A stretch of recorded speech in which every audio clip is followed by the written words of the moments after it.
Radio Claret América presenta Sediento de ti, la palabra, fuente de vida, con el sacerdote misionero claretiano Tony Díaz. Reflexiones diarias del Evangelio. Aquí iniciamos. Bienvenidos, hermanos, a nuestras reflexiones bíblicas de las lecturas del día. Hoy es día 1 de enero. Feliz año nuevo, muchas bendiciones. Demos gracias a Dios por el año que ya acabamos de terminar, por todas sus bendiciones, y aún en medio de las dificultades es digno darle gracias a Dios. Y esperemos de que este año nuevo pues sea un año lleno de bendiciones y que estemos dispuestos a recibir lo que Dios nos dé este año, y también dispuestos a responderle a su gracia. En este primer día de enero, pues por tradición se celebra la solemnidad de María Santísima, Madre de Dios. Vaya título, un título que pues es muy significante y también un poco, no poco, también mucho de controversia cuando se afirmó esta doctrina a mediados del siglo IV o quinto, en el año 431, en el concilio de Éfeso.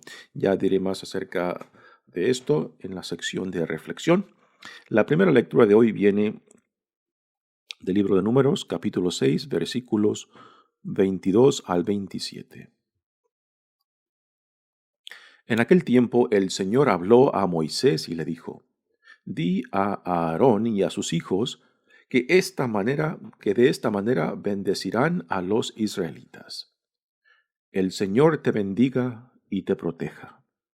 Haga resplandecer su rostro sobre ti y te conceda su favor.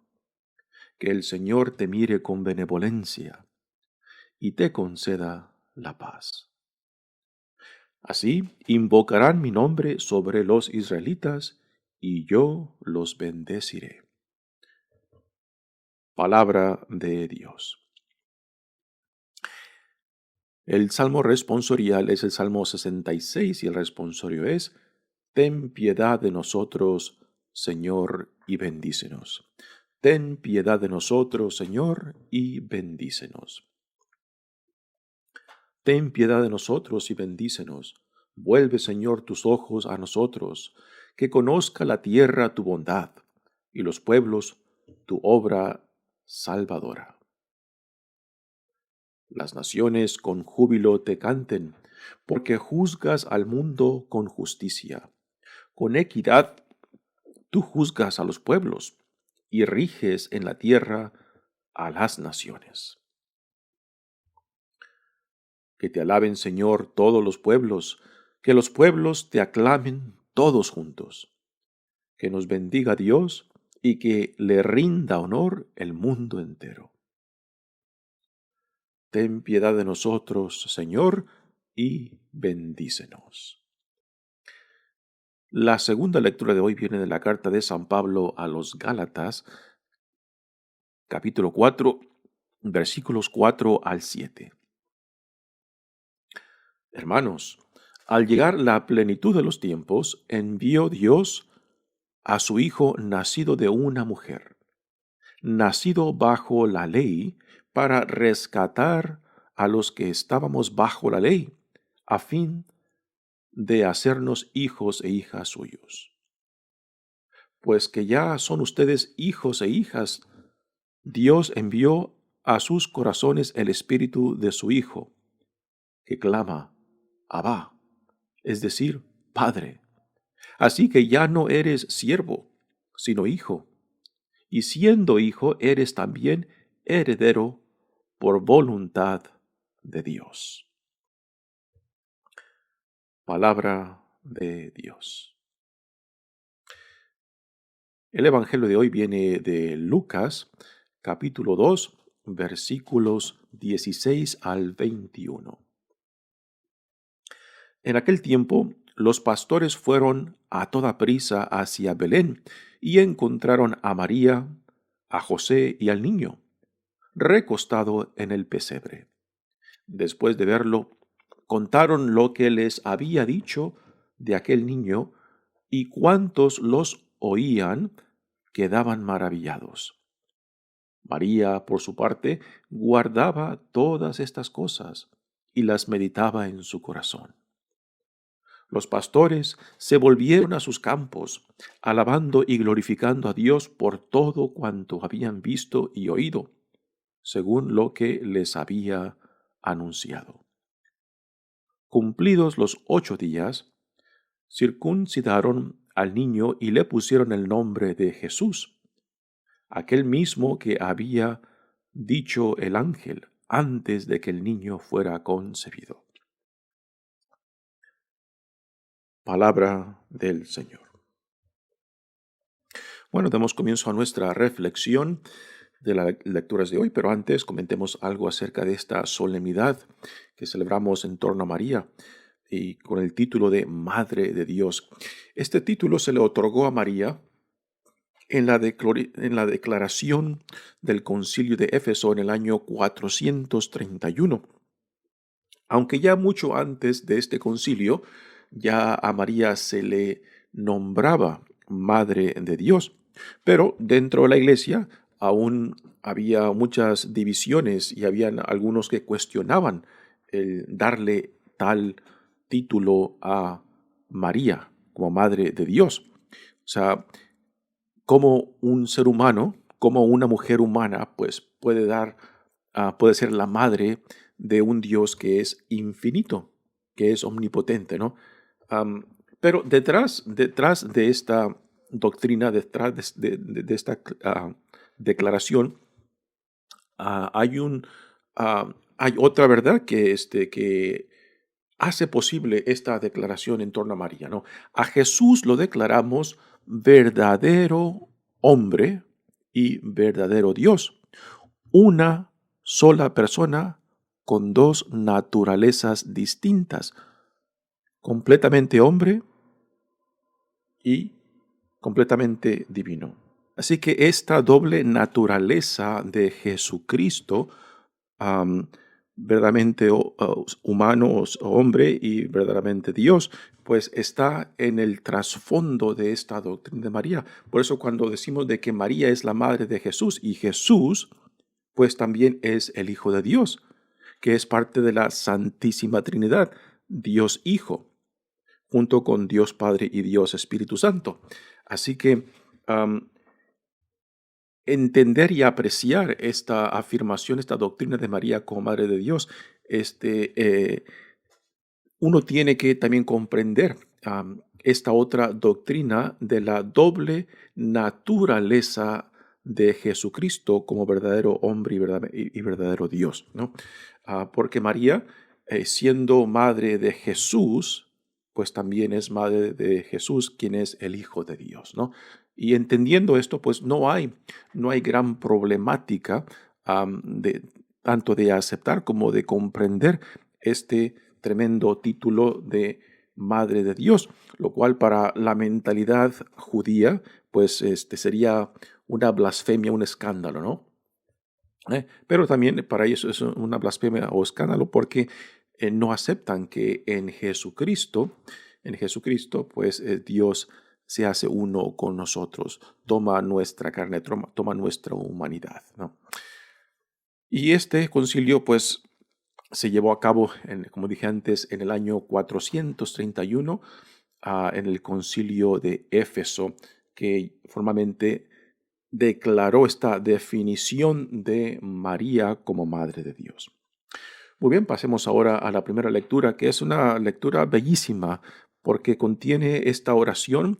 Yo creo que sería digno de que todos nos la aprendiéramos y la utilizáramos para bendecirnos mutuamente. Por ejemplo, en muchas familias tienen esa práctica de bendecirse unos a otros cada vez que salen de casa, ¿no? Y después dar las gracias cuando regresan a casa, ¿no? O cuando salen de viaje, pues bendecirse mutuamente. Y yo creo que esta oración que Dios le da a Aarón y a sus hijos. Aarón, ¿quién era Aarón? Aarón era parte de la tribu que fue designada como la tribu de los sacerdotes judíos. Así que por eso aquí Dios le habla a Aarón y a sus hijos, que son de la tribu donde salen la mayoría de los sacerdotes del pueblo de Israel. Dice, en aquel tiempo, el Señor habló a Moisés y le dijo, di a Aarón y a sus hijos, de esta manera bendecirán a los israelitas. Y ahora viene la oración. Y repito, yo creo que es una oración digna de aprender y también de entender el contenido bellísimo que tienen estas palabras y a lo que nos invitan. Dice, el Señor te bendiga y te proteja, ¿no? Y empieza reconociendo la primacía de Dios. El Señor te bendiga y te proteja. Haga resplandecer su rostro sobre ti. Haga resplandecer su rostro sobre ti. Utilicemos la imaginación para apreciar esta frase. Haga resplandecer su rostro sobre ti, de que Dios te vea con cariño, te vea con amor, de que te vea y se sonría, ¿no? Y es una bella imagen que provocan esta oración. Haga resplandecer su rostro sobre ti y te conceda su favor. Cuando tú imaginas a Dios, cómo Dios te ve, ¿qué rostro le pones? ¿Qué imagen le pones? ¿La imagen de un Dios serio, enojado, que simplemente está esperando de que tú hagas algo mal para castigarte? ¿O es la imagen de un Dios compasivo, misericordioso, como de un padre o una madre? De un Dios que quiere y desea que sus hijos e hijas lo busquen y entremos en intimidad y confianza con Él. Así que esta imagen que provoca esta oración es bellísima, ¿no? Que haga resplandecer su rostro sobre ti y te conceda su favor. Que el Señor te mire con benevolencia. O sea, que te mire con favor, que te mire con gusto, que te mire con agrado, que te mire con un sentido de sentirse contento, orgulloso de ti, de sus hijos e hijas, ¿no? Y cuando tú imaginas que Dios te ve, ¿cómo crees que te ve? ¿Complacido? ¿Contento? ¿Alegre? ¿Orgulloso de ti? ¿Cómo crees que te ve? Nuevamente esta oración pues provoca a que nuestra imaginación nos ayude a apreciar esta bella oración que Dios le da por medio de Moisés a Aarón, que representan a los sacerdotes de Israel. Dice que el Señor te mire con benevolencia y te conceda la paz. Aquí la paz, el sentido de la paz no es la ausencia de problemas, no es la ausencia de guerras o conflictos, no es la ausencia de dificultades. Todo lo contrario, el sentido de paz, que aún hoy en día, no solamente los judíos, sino también los musulmanes, es el saludo que se dan cuando se ven.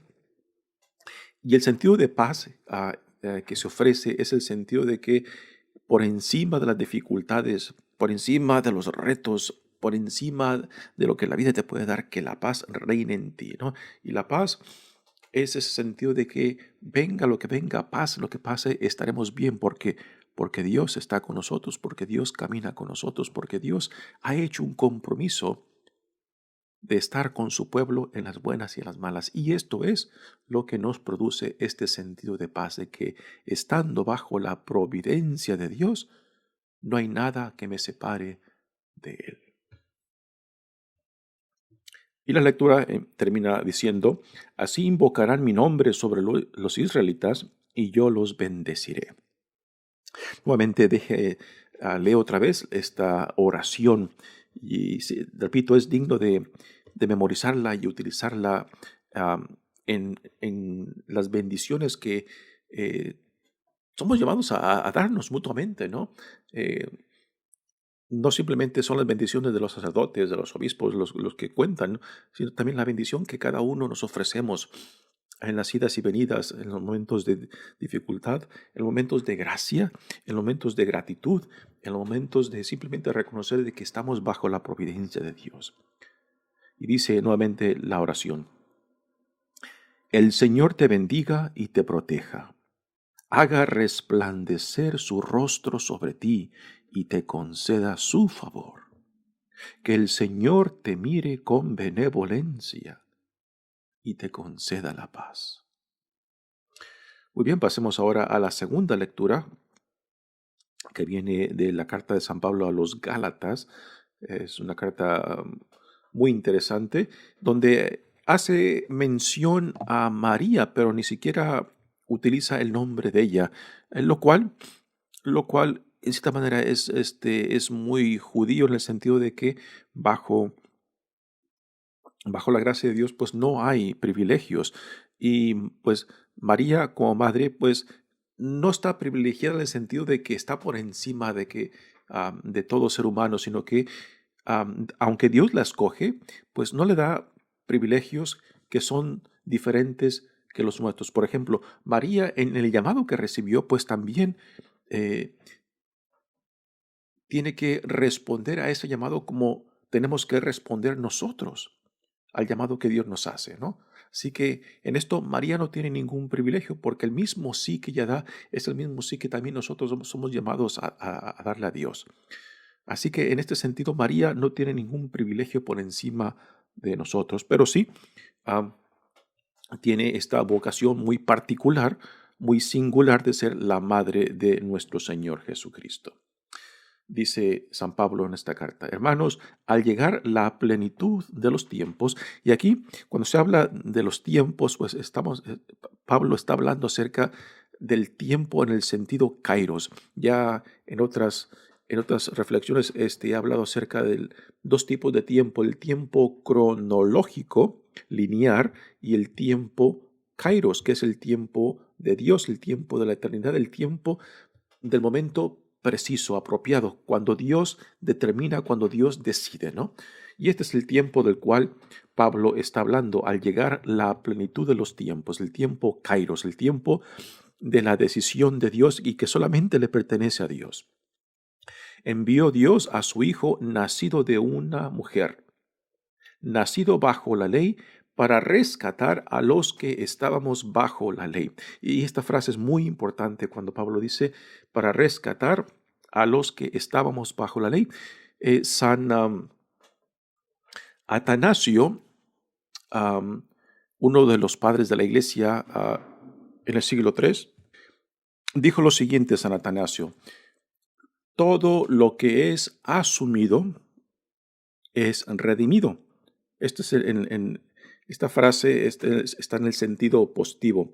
En el sentido negativo es: lo que no es asumido no es redimido. Lo que no es asumido no es redimido. Porque Jesús tomó nuestra humanidad en su totalidad. Entonces Jesucristo en su persona redime la totalidad de la persona humana.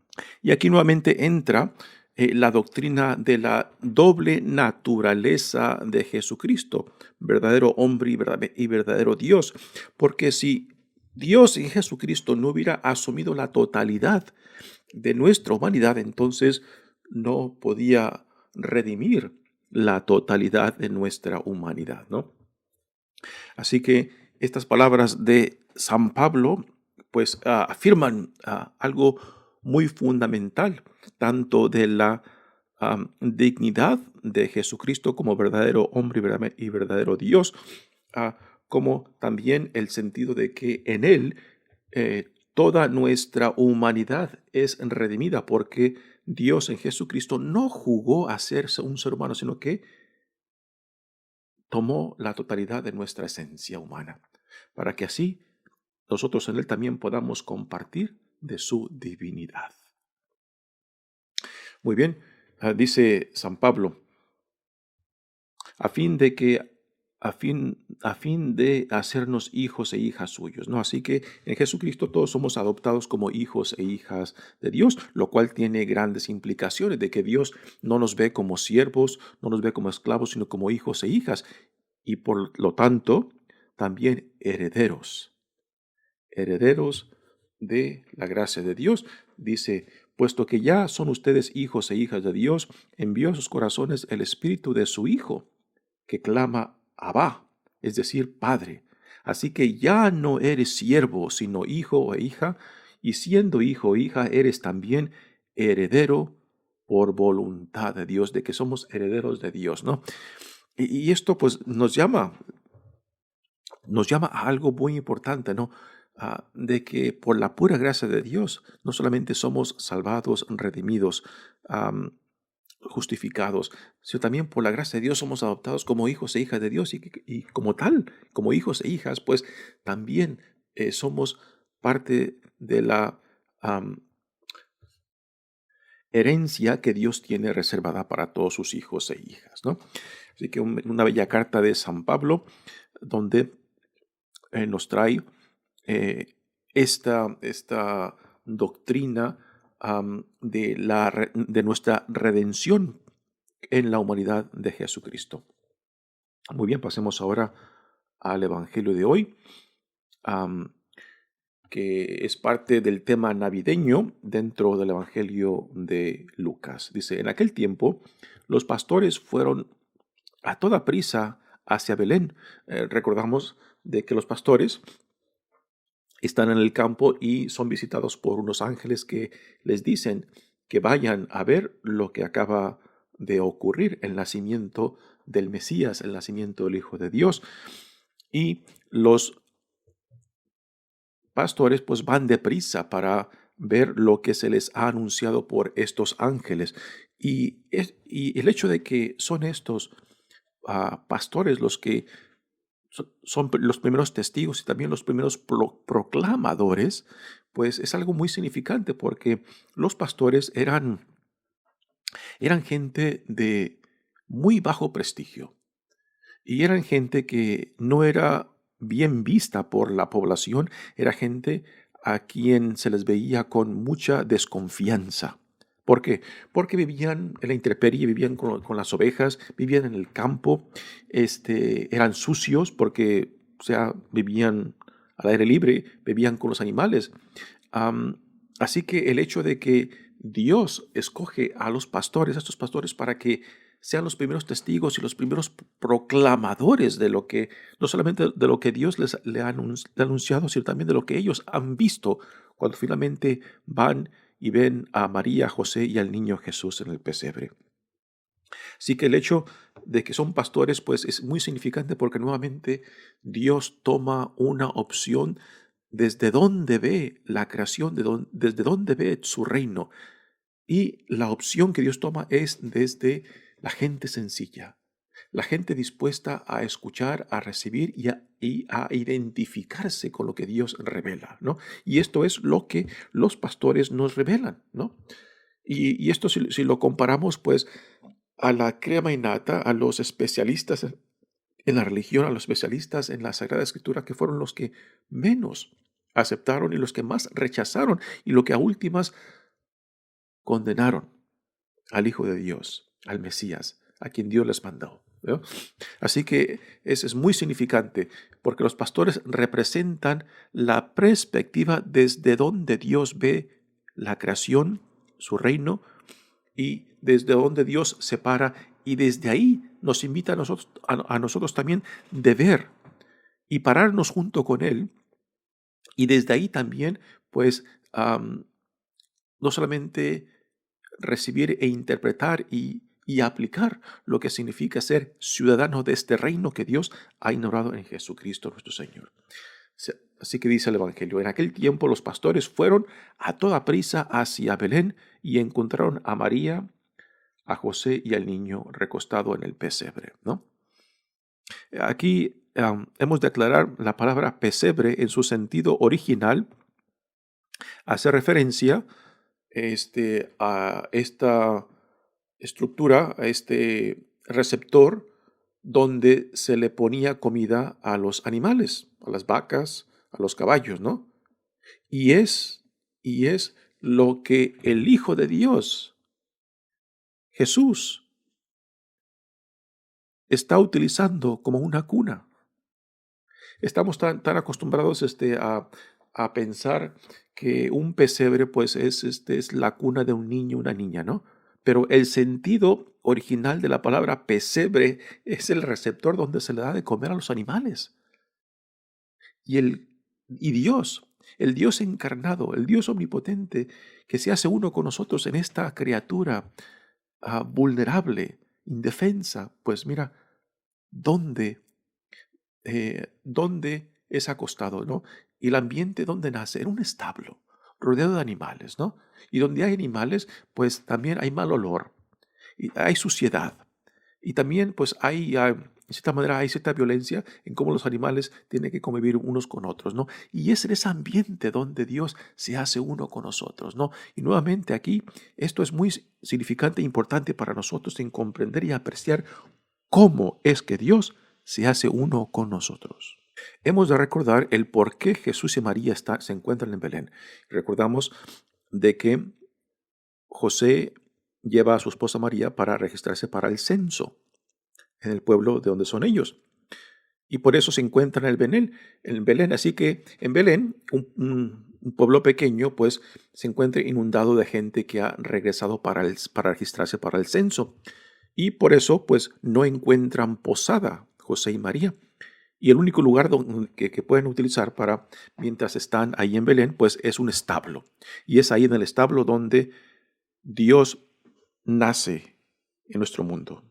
Así que nuevamente les recuerdo de que el cómo Dios se hace uno con nosotros es tan importante como el hecho de que simplemente se ha hecho uno con nosotros.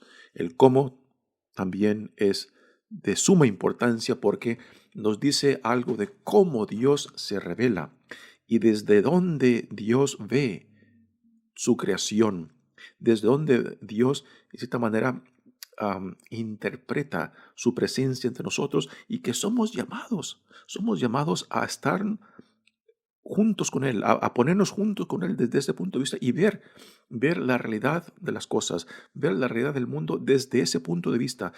Dios pudo haber escogido nacer entre la crema innata, entre los reyes de su tiempo, entre los poderosos de su tiempo, pero no, escogió nacer en la sencillez, en la pobreza y quizás también se puede decir en el anonimato, porque podemos claramente decir que quizás en este tiempo en Belén, muy pocos quizás se dieron cuenta de lo que estaba ocurriendo. Sin embargo, estos menospreciados, estos que no contaban para nada, estos que eran vistos como gente de desconfianza, los pastores, fueron los que recibieron el anuncio y los primeros que vinieron a ver a Dios en esta criatura.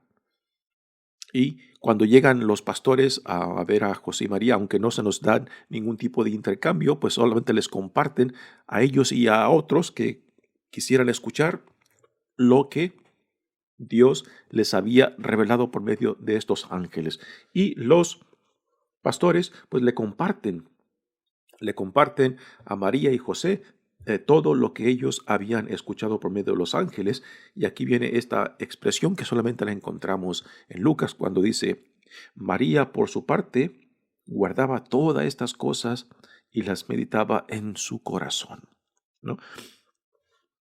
Así que María quizás no sabe cómo comprender o entender todas estas revelaciones que están llegando a ella, pero las guardaba en su corazón para después irlas meditando, para ir destilando la verdad que contienen estas revelaciones de Dios y para ir también profundizando en su propio llamado, en su propio sí, que después tendrá que ir repitiendo constantemente en su vida.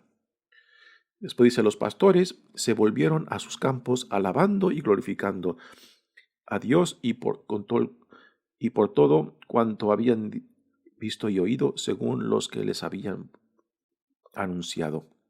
Así que los pastores no simplemente son los testigos, sino también son los primeros que proclaman lo que Dios está llevando a cabo en este nacimiento. Así que también se convierten en los primeros evangelizadores, ¿no?